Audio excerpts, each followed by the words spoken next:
we know, many of the deaths were kids spending time at camps along the river. KTBS 30's Janet Magner joins us now with more.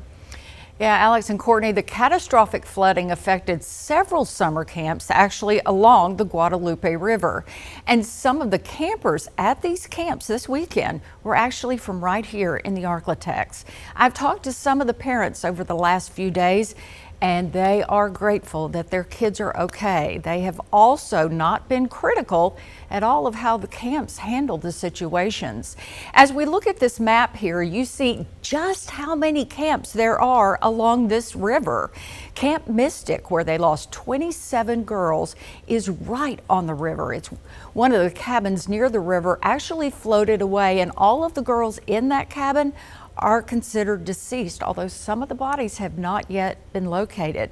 Now, as we go back to the map and move slightly north, we see Heart of the Hills. That is another all-girls camp.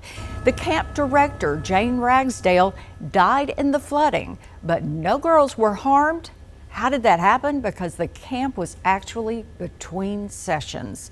Now, as we go back to the map, we have Camp La Junta. Okay, so we're showing you right now the cabin. We showed it to you first last night.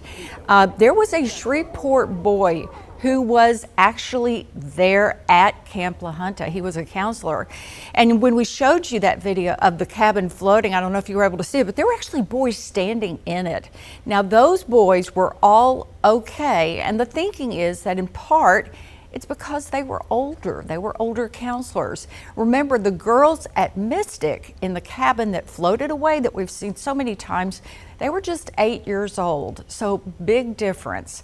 I've also seen pictures of young boys in the rafters of their cabin as the water rose in the cabins at Camp La Junta. A couple more feet.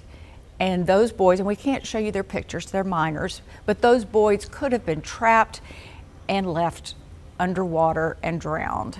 A little further west, we have Camp Waldemar. It sustained damage, but all of the girls there were okay. Waldemar lost electricity and they had no potable water, so no drinking water, nothing to brush their teeth with. So Saturday, Camp Waldemar called parents and said, "We need you to come today and get your child." By the way, those kids had just been dropped off and they were supposed to stay through the end of July. Now, for each of these camps, the children were all put on buses and sent out. And tonight at 5, you're going to hear from a parent whose child was at Camp Waldemar. All right, thanks, Johnette. And a lot of people have asked why the youngest girls were closest to the river, since they were clearly going to be the most vulnerable if something like this happened. And you know, Courtney, that's such a good question, and there's actually a good answer too. So all of these camps in the Texas Hill Country are on hills. The upper cabins obviously require a good bit of hiking and overall fitness to go up and down those throughout the day.